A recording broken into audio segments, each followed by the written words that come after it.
السلام علیکم دوستو، آج کی کہانی کا نام ہے اونٹ کی گردن۔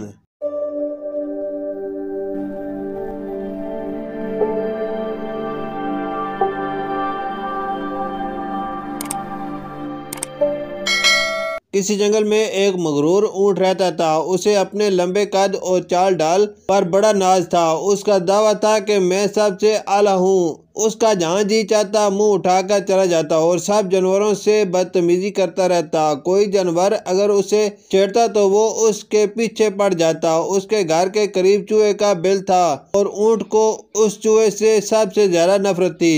وہ اس چوہے کو نہ جانے کیا کیا القابات دیتا رہتا، لیکن چوہا ہنس کر ٹال دیتا۔ جنگل کے سب جانور ہی اس کے تکبر کی وجہ سے تنگ تھے اور چاہتے تھے کہ اسے اس کے کیے کی سزا مل جائے، مگر ابھی تک اونٹ کو کھلی چھٹی ملی ہوئی تھی۔ وہ بہار کا خوشگوار موسم تھا، ہر طرف پھول کھلے ہوئے تھے اور جنگل میں بھینی بھینی خوشبو پھیلی ہوئی تھی۔ اونٹ سو کر اٹھا تو اسے بڑی زبردست بھوک محسوس ہوئی۔ وہ منہ اٹھائے چرنے نکل گیا اور اپنی لمبی گردن اٹھا کر درختوں کے پتے، پھول اور پھل کھاتا رہا۔ اسی دوران اس نے ایک کانٹوں بھرے درخت کی ٹہنی دیکھی تو اسے چڑھنے کے لیے اپنی گردن اوپر اٹھائی۔ اس نے اپنے دانت داردار ٹہنی میں گاڑے ہی تھے کہ اس کی گردن ایک شاخ میں الجھ گئی۔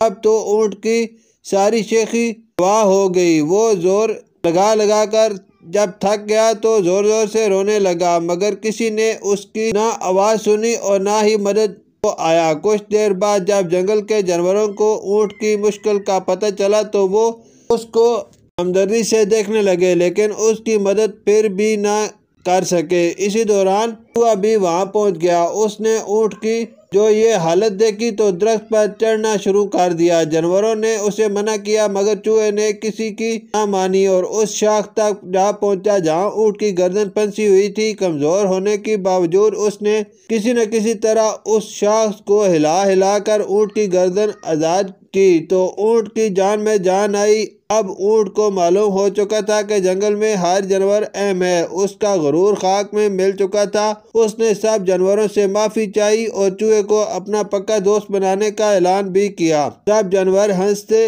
ہوئے اپنے گھروں کی طرف چلے گئے۔ سچ ہے، جو مشکل میں کام آئے وہ دوست ہے۔ شکریہ۔